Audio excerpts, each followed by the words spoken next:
but nothing wrong with JD that. Davison. All right, that guy, he had some first round hope. Alabama, JD Davison. Yeah, more of a defensive type here, I believe. Definitely was higher on some boards than he ends up going here at 53. So I think people will be happy with him. Obviously, I think one of the comparisons you'll see there is a guy who played for Alabama a year ago, and Herbert Jones. Not quite that level of a He's a defender, Derek obviously. White type. Yeah, he brings some strong defensive skills to the table. Now, offensively, we'll see how he rounds out here. Again, not one of these guys I think can contribute right away, but probably one of the more skill guys that you could have projected going at this position here. Some of the best pedigree of all options that were available here. I definitely saw him higher on some boards than 53 for sure. Probably in the Yeah, I 30s mean, range. not a big scorer here. I mean, this is a person who was one and done as a freshman, with 8.5 points, 4 rebounds, 4 assists, and as you said, defense is kind of the calling card, but not necessarily. What's someone like this entering the draft in the first place for as a after their freshman year? Just to get in a program, I think. Usually guys like this, you say they're not all that interested in college to begin with, and his numbers weren't amazing. 8 points a game, 5 rebounds a game. 4 assists is a little encouraging. Turnovers a little high, but definitely a Four, guy who played with the ball in his hands quite a bit at that four spot. assists makes you borderline elite for the Celtics. Mm-hmm. So, yeah, what's the size here? 6'3", 190. 6'3", yeah. Not terrible for that position. Of course, if you're a good defender, you get some decent size at that position. 3-pointer comes in at 30, not great, but 46% from the field overall. Probably finishing good there, but you're definitely going to want to be able to shoot if you're going to get minutes on the floor with the Celtics there. But they got through without the best shooting on the floor period this year. I think this is a guy that could probably factor into the rotation a little bit at that guard spot. Someone to come in and push Pritchard a little bit potentially with some playmaking if he's capable of doing it. It's a solid pick. Yeah, I mean, again, this is you get what you get here.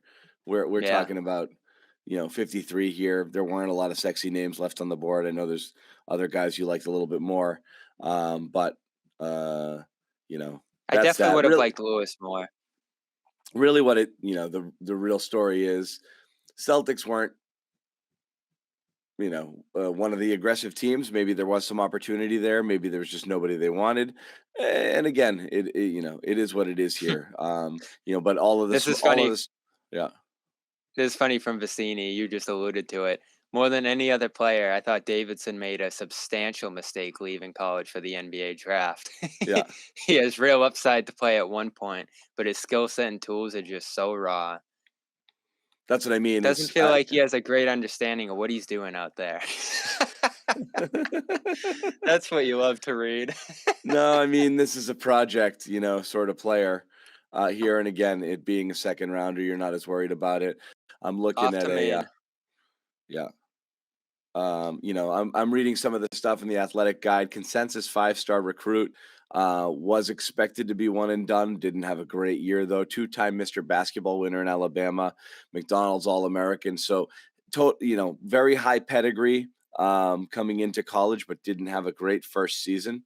And so, that was maybe in his mind he was always one and done, as you said, kind of like a get downhill sort of guy. But again, not really outstanding numbers here. Has some defensive acumen as well. The turnovers are high. Yeah. Yeah, 3 per game. The weaknesses, and again, I'm Doing a going lot the of Athletic playmaking in his Draft own Guide right. here. Doesn't functionally get the most out of his athleticism. Lacking in terms of skill level and his feel for the game, and his elite guard right now as a teenager. Really struggled to hit his shots as a pull-up shooter. Just 25% of his pull-ups, most of which were from 3. So there's, I think he's coming in here playing like, a Mr. Basketball, but it just wasn't necessarily falling for him. Doesn't have a really fluid ball pickup, needs time to get the ball off. Questionable decision maker, not able to have a plan of attack when he tries to drive or play off of ball screens. A bit more of a mess on defense than you'd like to see too, although this is more just teenager stuff, not quite as balanced at the point of attack as you'd hope to see. Gets beat because of it, goes for steals. So raw, sounds like a player who has been used to being a superstar their entire lives and had to kind of get used to a little bit of the college grind, maybe a little bit anxious to get himself into the pros, and did. Didn't, ended up exactly where he was late in the second round. So This again, certainly isn't a guy you would not seek out. really a glowing review. Yeah. Yeah, I mean, I guess the thinking here is, Guys, I'm sorry. It's not me being negative. I'm reading a draft profile here. It's not, everyone's like, geez, John. No, it's a pretty negative year he's coming off of. Now, we've seen guys have bad years in college and figure it out, and maybe he'll take things a little more seriously at this level coming in with the Celtics here. But it's definitely not a guy you would project to impact the game right away, certainly, with that assessment.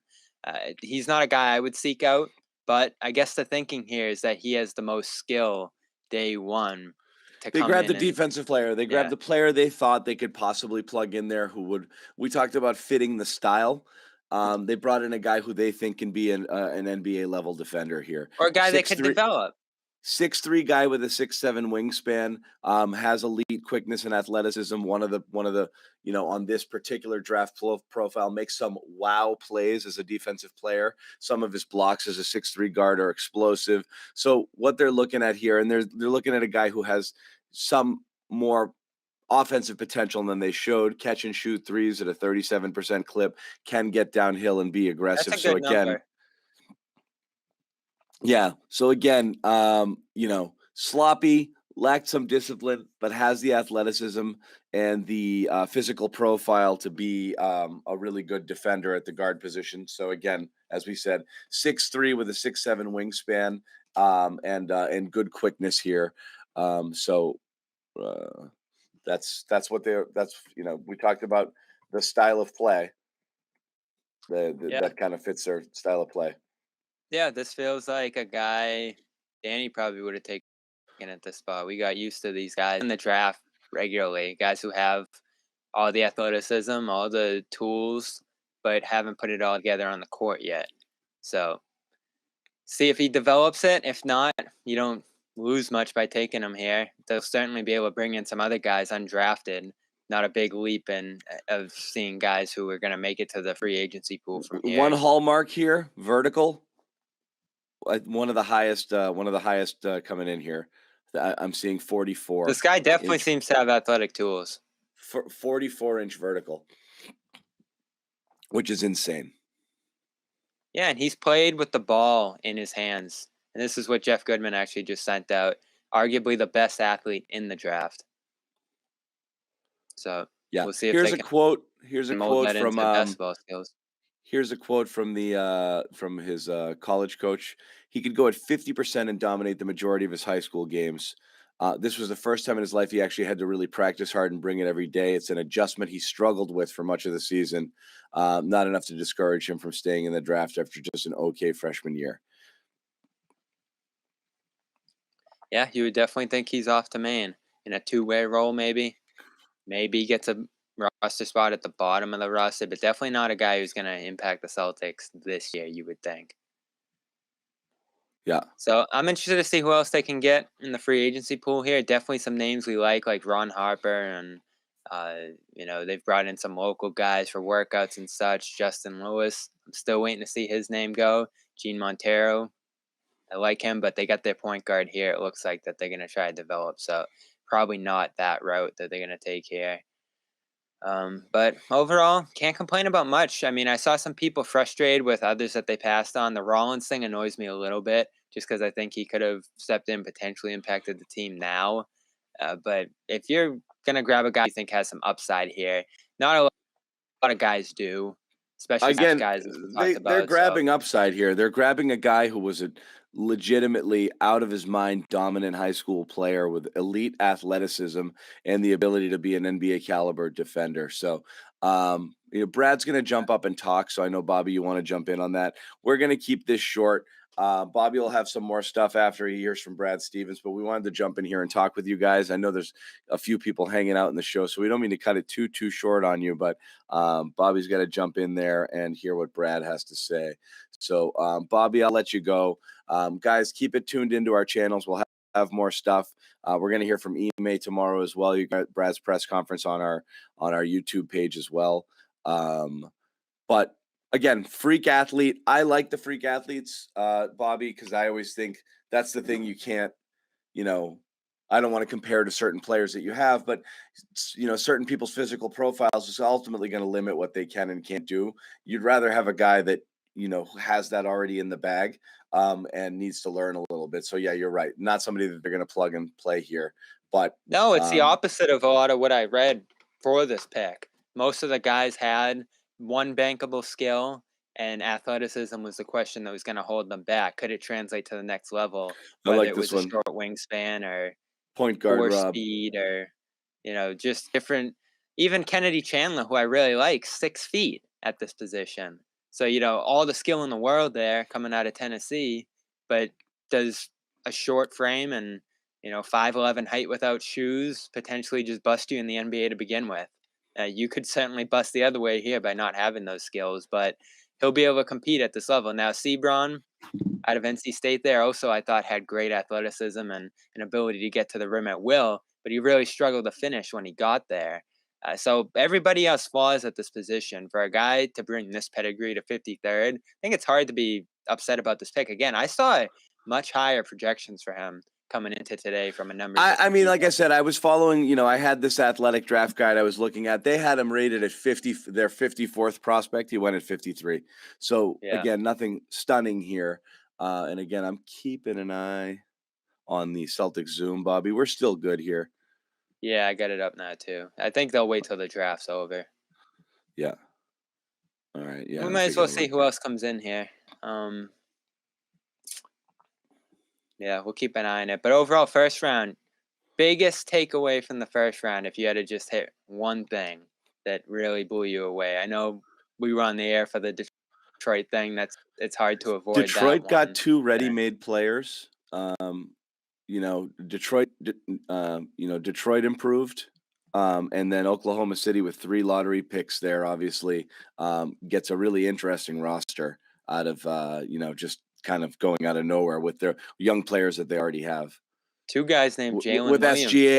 SGA and Giddey, now all of a sudden OKC's got an interesting roster quick. Yeah, I had a double take. I was like, did they pick 2 guys named Jalen Williams? Because I knew there were 2 Jalen Williams coming in. When I saw the second one go to them, I was like, did they really just do this? And they did. But all 4 of them seem to have good pedigree there. And I love Chet. Again, I think Chet's going to be the best player in this draft long term. I think he has the potential to, because I'm not super wildly impressed by like the ceiling of the other guys. But again, it's really hard to tell. I think you're going to get good, not great players there. Chet has the potential to be different. But again, I don't know. It's interesting here. And again, we're just keeping an eye here as Brad's about to jump out and speak. The other takeaways were there was some movement there. And again, whatever the Knicks were doing, I think was just a real head scratcher as people were trying to figure out exactly what happened, how they even got the pick. No one even knew they had the pick that they traded. So everything got a little bit goofy there for sure. Yeah, you knew when they picked the guy from New Zealand that the boos were going to start raining down. It is interesting. Someone here makes a good point. Real salary nightmare having this many lottery picks at once, because you're going to have to max them all at the same time or cut bait. So it's not a great position to be in. We talked about Oklahoma City a while back, Bobby, and like, what are they going to do with these picks? Like, you can't draft them all because you can't play a team that's all rookies. And then what are you going to do? You got to stagger those things. You can't like pay everybody at once. So yeah, especially if Oklahoma. I mean, their salary just went up big time off SGA alone. then you throw in the Kemba thing this year, and they weren't even in a position, how they've been doing these pick dumps the last couple of years. I saw some people say, "Oh, why can't they take Russ?" They don't have the money to do it already. When you think of Derek Favors and Kemba's money on the books and SGA boosting up to 30 million, so they're already pushing the cap line. I think they only have 24 million in cap space right now, so that's definitely a valid concern for them. And when are you going to make the shift to winning? This really frustrates me. And I thought the Celtics did a good job with it about a decade ago when they started their rebuild. They had that one awful year. They got their lottery pick. Looked like they went into the next year with the intention of tanking again, but they started to win, and guys grew internally. And you got a point guard in Isaiah Thomas who got things rolling in the right direction, and it was like, oh, do you really want to win now? But they didn't interfere with it, and it kept snowballing into more success and more momentum into the future. When you continue to derail winning like Oklahoma City has, when it starts to naturally emerge there, I mean, wouldn't you rather have Horford than everything they ended up with in that trade if you're them? I mean, he would have been a valuable asset for them to grow these young guys and start to win a little bit here. Definitely have enough picks to be able to grab quality guys. Maybe not number 2 if you don't tank here. They'll be happy to walk away with Chet out of this. But at some point, you do have to start winning. And at what point does Lou Dort say, all right, I'm going to be out of here in a year or two, or SGA eventually at the end of his deal? Like, they just seem to kick the can down the road constantly. And with what they've got right now, I think you can at least start to be competitive this year if you're them, or at least intend to. So I don't know. I've never been crazy about that stuff, like tanking year in and year out, the process in Philly. I mean, how can you root for that?